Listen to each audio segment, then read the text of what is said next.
ପିଲାମାନେ ଶୁଭ ସକାଳ। ଆରମ୍ଭ କରିବା ଶିଶୁ ସଂସାର। ଆଜି ହେଉଛି ଏ ମାସର ଶେଷ ରବିବାର। ହଁ, ବିଚିତ୍ରା କାର୍ଯ୍ୟକ୍ରମ ରହିଛି ତମମାନଙ୍କ ପାଇଁ। ଏଥିରେ ତମମାନଙ୍କ ପାଇଁ କେତେ କ'ଣ ସବୁ ରହିଛି। ହେଲେ ପ୍ରଥମେ ଆରମ୍ଭ କରିବା ଗୀତରୁ। ମୁଁ ଗାଇବିନି ମ। ଗୀତଟିକୁ ଗାଇଛନ୍ତି ଆଶ୍ରିତା ନନ୍ଦୀ, ରଚନା କ୍ଷୀରୋଦ ଚନ୍ଦ୍ର ପୋଥାଳ।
ପିଲାଏ, ତମେ ସବୁ ସ୍କୁଲ ଯାଉଛ, ସାଙ୍ଗସାଥୀମାନଙ୍କ ସହିତ ମିଶି ସ୍କୁଲରେ ପାଠ ପଢ଼ୁଛ, ଖେଳୁଛ।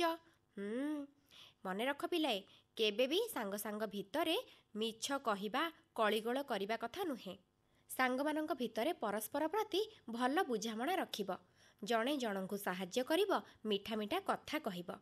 ହଉ, ଏବେ ଆସ ଶୁଣିବା ଗପ ବଗ ଓ ବିଲୁଆ। ଗପଟିକୁ ତମମାନଙ୍କୁ କହିଛନ୍ତି କୁନି ଭଉଣୀ ସୁଭଦ୍ରା ମୁର୍ମୁ।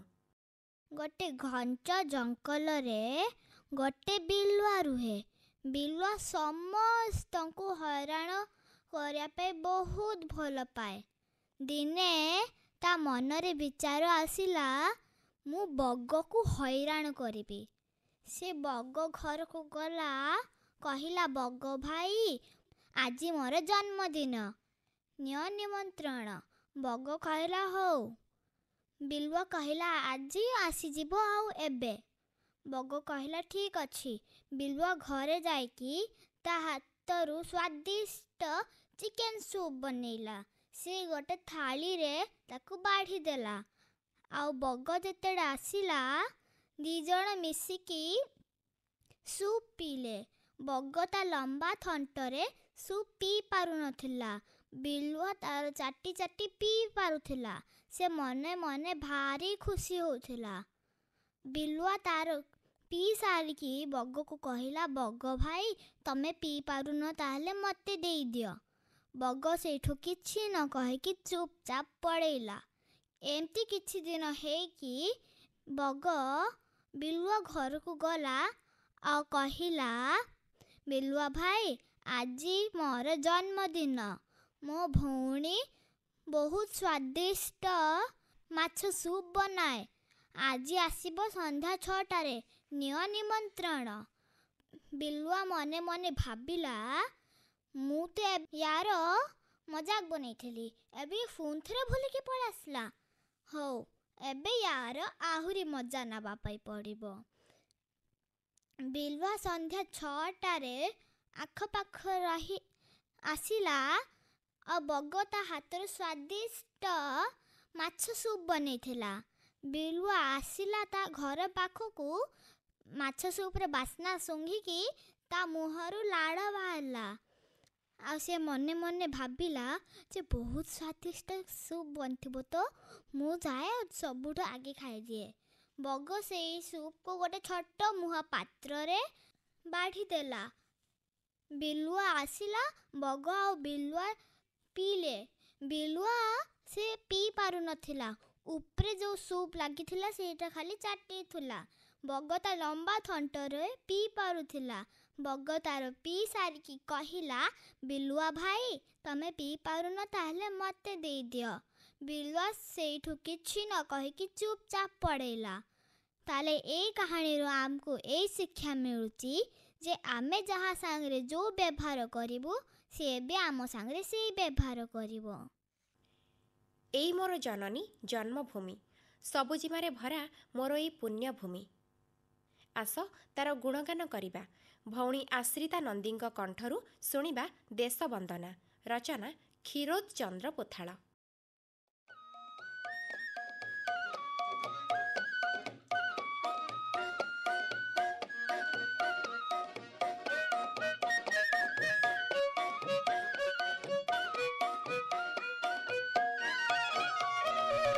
जननी मो जन्मभूमि पुण्यतीर्थ मालिनी। जननी मो जन्मभूमि पुण्यतीर्थ मालिनी। नदा नदी सुशोभिनी, नदा नदी सुशोभिनी, सबुज शस्य शालिनी। जननी मो जन्मभूमि पुण्यतीर्थ मालिनी। जननी मो जन्मभूमि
गीत तो शुणिल मु भावुची भल लगी निश्चय।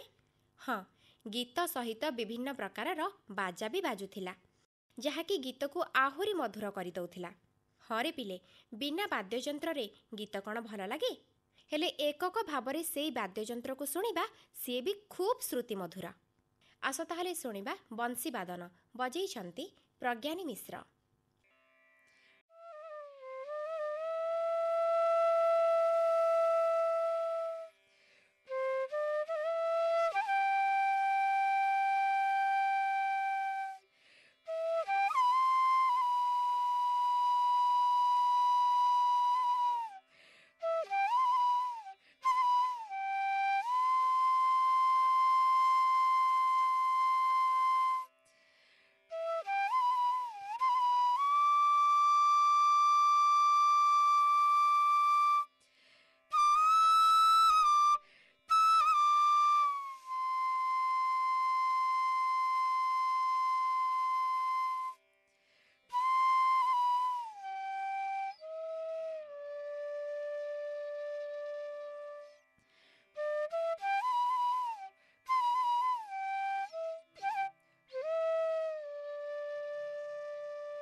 ଏବେ ତମମାନଙ୍କୁ ଶ୍ଲୋକ ଗାଇକି ଶୁଣେଇବେ କୁନି ଭାଇ ସାର୍ଥକ ମହାନ୍ତି।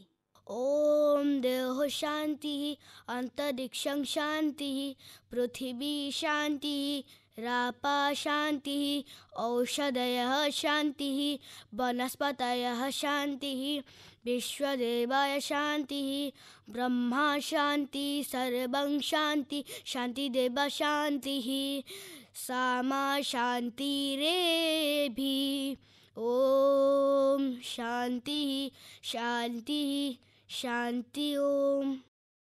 ହଁ, ଏବେ ଶୁଣିବା ଲୋକପ୍ରିୟ ଆଧୁନିକ ସଙ୍ଗୀତ ଗାଇଛନ୍ତି ସିଦ୍ଧିଷ୍ଣା ବିନ୍ଧାଣୀ। ଆଜି ମୁଁ ଶ୍ରାବଣୀ ଲୁହର ହରିଣୀ ଯେଉଁ ରଜନୀ କେବେ ପାହିନି ଆଜି ମୁଁ ସେହି ରଜନୀ ଆଜି ମୁଁ ସେହି ରଜନୀ ଆଜି ମୁଁ ଶ୍ରାବଣୀ ଏତେ ମେଘ ମୁଁ ଆକାଶେ ଚନ୍ଦ୍ର କି ପାଇ ମିଛେ আসি উই কেতে মেঘ মো আকাশে চন্দ্র কি পাই মোতি মেরে খুঁজে তার হজি থিবা কই মুজে নিশি পদ্মিনী লুহ বারুণী কেউ রজনী কেবে পাহিনি আজি মু ସେହି রজনী আজি মু ସେହି রজনী আজি মু ଶ୍ରାବଣୀ। ପିଲାଏ, ହସିବା ଆମ ଦେହ ପାଇଁ ବହୁତ ଭଲ, ଆମ ମନ ଭଲ ରହେ। ଆସ ତାହେଲେ ଆମେ ସମସ୍ତେ ମିଶିକି ହସିବା। ହେଲେ କେମିତି ଏଇଆ ଭାବୁଛ ନା? ଆମ ସମସ୍ତଙ୍କୁ ହସ କଥା କହିବେ କୁନି ଭଉଣୀ ଶ୍ରୀନିକା ସାହୁ। ସାର୍ ରାମଙ୍କୁ ପଚାରିଲେ ରାମ ଆମ କାନ ନଥିଲେ କ'ଣ ଅସୁବିଧା ହବ? ରାମ କହିଲା ଭଲ ହବ ସାର୍। ସାର୍ କହିଲେ କାହିଁକି? ଆଉ କାନ ଧରିକି ଉଠ ବସବାକୁ ପଡ଼ିବନି। ସାର୍ ପିଲାମାନଙ୍କୁ ପାଠ ପଢ଼ାଇଲେ ଦିଲ୍ଲୀ ମେ କୁତୁବ ମିନାର ବଣ୍ଟି ସତେଲା ଢୋଳଉଥିଲା। ତାକୁ ବଣ୍ଟିକୁ ସାର୍ ଦେଖିକି କହିଲେ ବଣ୍ଟି ଏଇଠି ଶୋଇବାକୁ ଆସୁ ନା ପାଠ ପଢ଼ିବାକୁ ଆସିଛୁ? ବଣ୍ଟି କହିଲା ସାର୍ ପାଠ ପଢ଼ିବାକୁ ଆସିଛି। ସାର୍ କହିଲେ ଏବେ କହିଲୁ ଏବେ ମୁଁ କ'ଣ ପଢ଼ଉଥିଲି? ଦିଲ୍ଲୀ ମେ କୁତା ବିମାରେ।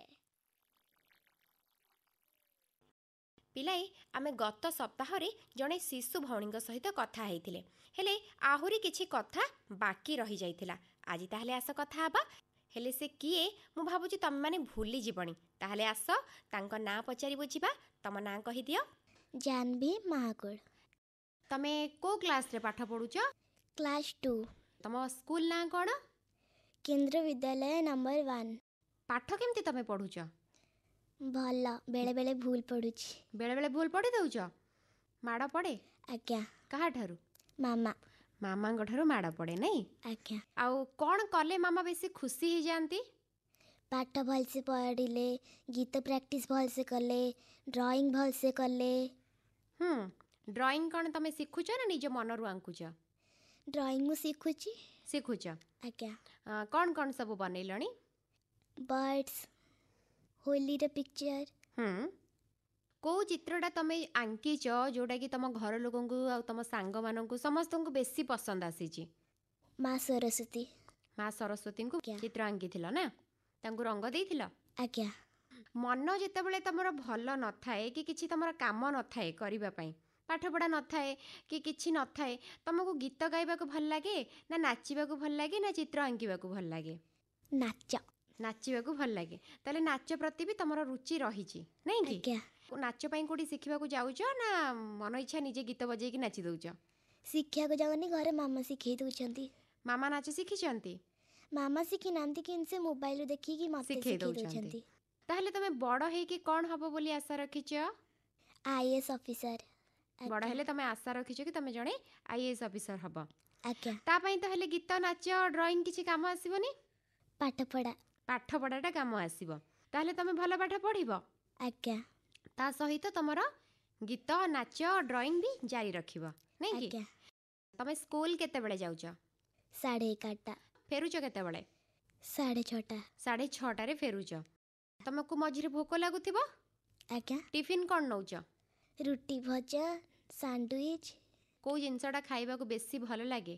ସାଣ୍ଡୱିଚ୍। ଆଜ୍ଞା। ମାମା ବନେଇକି ଦିଅନ୍ତି? ଏଇ ତ ଗଲା ଟିଫିନ୍ କଥା। ତମକୁ ଏମିତି ଜେନେରାଲି କ'ଣ ଖାଇବାକୁ ଭଲ ଲାଗେ? ବିରିୟାନୀ। ବିରିୟାନୀ ବେଶୀ ଭଲ ଲାଗେ, ନାଇଁ କି? ଆଜ୍ଞା। ଆଚ୍ଛା, ତମେ ଯେତେବେଳେ ଘରେ ରୁହ, ଖରା ଛୁଟି ତମର ଦିଆ ହେଇଥିଲା, ତମେ ଆଜ୍ଞା। ଘରେ ବସି କ'ଣ କରୁଥିଲ? ଟିଭି ଦେଖୁଥିଲି, ଡ୍ରଇଂ ପ୍ରାକ୍ଟିସ୍ କରିଥିଲି, ଗୀତ ପ୍ରାକ୍ଟିସ୍ କରିଥିଲି, ଖେଳୁଥିଲି। ସବୁ କରୁଥିଲ। ଆଜ୍ଞା। ଆଉ ମାମାଙ୍କ ସହିତ ତମର କେମିତି ସମୟ ବିତୁଥିଲା ଘରେ? ମାମାଙ୍କର ମୋର କଥା ହଉ, ମାମା ଫ୍ରି ଟାଇମ୍ରେ ବସିକି ମୋତେ ଗପ କୁହନ୍ତି। ଆମକୁ ଗୋଟେ ଗପ ଶୁଣେଇବ? ଆଜ୍ଞା। କ'ଣ ଗପ ଶୁଣେଇବ କୁହ? ଗପର ନାଁ କହିକି ଆରମ୍ଭ କର। ଏକତା ହିଁ ବଳ। ହଉ କୁହ। ଜଣେ ବୁଢ଼ା ମଉସା ଥିଲେ। ତାଙ୍କର 5ଟି ପୁଅ ଥିଲେ। ସେ 5ଟି ପୁଅ ଖୁବ୍ ମଜାମସ୍ତି ଏବଂ ଆନନ୍ଦରେ ରହୁଥିଲେ। ଦିନେ କୌଣସି କାରଣବଶତଃ ତାଙ୍କ ଭିତରେ ଝଗଡ଼ା ସୃଷ୍ଟି ହେଲା, ଯାହାଦ୍ୱାରା ସେମାନେ ଅଲଗା ଅଲଗା ହେଇକି ରହିଲେ। ଏସବୁ ଦେଖି ବୁଢ଼ା ମୂଷା ବହୁତ ଦୁଃଖିତ ହେଲେ। ସେ ଭାବିଲେ, ଯଦି ଏମାନେ ଏମିତି ଅଲଗା ଅଲଗା ହେଇକି ରହିବେ ତାହେଲେ ବାହାର ଲୋକମାନେ ଏହାର ସୁଯୋଗ ନେଇକି ଆଙ୍କୁ ଅସୁବିଧାରେ ପକାଇ ପାରିବେ। ଦିନେ ବୁଢ଼ା ମୂଷାଙ୍କ ମୁଣ୍ଡକୁ ଗୋଟେ ଉପାୟ ଆସିଲା ସେମାନଙ୍କୁ ଠିକ୍ ରାସ୍ତାକୁ ଆଣିବା ପାଇଁ। ସିଏ କ'ଣ କଲେ, ତାଙ୍କ 5ଟି ପୁଅଙ୍କୁ ତାଙ୍କ ପାଖକୁ ଡାକିଲେ ଆଉ କହିଲେ, ମୁଁ ଗୋଟେ କାମ ଦେବି, ସେୟାକୁ ତମେ କରିବ। ପୁଅମାନେ ସେଇଠୁ କହିଲେ, ଆଜ୍ଞା ବାପା, ଆପଣ ଯାହା କହିବେ ଆମେ ସେୟା କରିବୁ। ବୁଢ଼ା ମୂଷା କ'ଣ କଲେ, 5ଟି ପୁଅଙ୍କୁ ଗୋଟେ ଗୋଟେ ଦାନ୍ତ କାଟିଦେଲେ ଭାଙ୍ଗିବା ପାଇଁ। ପୁଅମାନେ ସେଇଟାକୁ ଅତି ସହଜରେ ଭାଙ୍ଗିଦେଲେ। ତାପରେ ସେଇଠୁ ବୁଢ଼ା ମୂଷା କ'ଣ କଲେ, 5ଟି ଦାନ୍ତ କାଟି ଏକା ସାଙ୍ଗେ ଭାଙ୍ଗିବାକୁ ଦେଲେ। ପୁଅମାନେ ସେଇଠୁ କହିଲେ, ବାପା, ଗୋଟେ ଦାନ୍ତ କାଠି ଭାଙ୍ଗିବା ତ ଅତି ସହଜ, ହେଲେ ଆମେ 5ଟି ଦାନ୍ତ କାଠିକୁ ଏକା ସାଙ୍ଗେ କେମିତି ଭାଙ୍ଗିବୁ? ବୁଢ଼ା ମୂଷା ସେଇଠୁ କହିଲେ, ଦେଖିଲ, ତମେମାନେ ଯଦି ଅଲଗା ଅଲଗା ହେଇକି ରହିବ, ବାହାର ଲୋକମାନେ ଏହାର ସୁଯୋଗ ନେଇକି ତମକୁ ଅସୁବିଧାରେ ପକାଇ ପାରିବେ, କିନ୍ତୁ ତମ 5 ଜଣ ଯଦି ଏକାଠି ହେଇକି ରହିବ ତାହେଲେ ତମକୁ କେହି ବି ଅସୁବିଧାରେ ପକାଇ ପାରିବେନି। ଏ ଗପରୁ ଆମେ ଶିଖିଲେ ଏକତା ହିଁ ବଳ। ଆମେ ଯଦି ଏକାଠି ରହିବା ତାହେଲେ ଆମକୁ କେହି ହରେଇ ପାରିବେନି, ନା। ନାଇଁ କି? କି ଆମ ଭିତରେ କେହି ଫାଟ ସୃଷ୍ଟି କରିପାରିବେନି। ଯଦି ଆମେ ଅଲଗା ଅଲଗା ହେଇଯିବା ତାହେଲେ ଆମକୁ ଭାଙ୍ଗିବାକୁ ସହଜ ହବ, ନାଇଁ କି? ଆଜ୍ଞା। ତମେ ବଢ଼ିଆ ଗପ କହିଲ। ଆଉ ଗୋଟେ ଗୀତ ଆମ ପାଇଁ ଗାଇବନି? इतनी शक्ति हमें देना दाता, मन का विश्वास कमजोर होना। इतनी शक्ति हमें देना दाता, मन का विश्वास कमजोर होना। हम चले नेक रास्ते पे हमसे, इतनी शक्ति हमें देना दाता, मन का विश्वास कमजोर होना। इतनी शक्ति हमें देना दाता, मन का विश्वास कमजोर होना।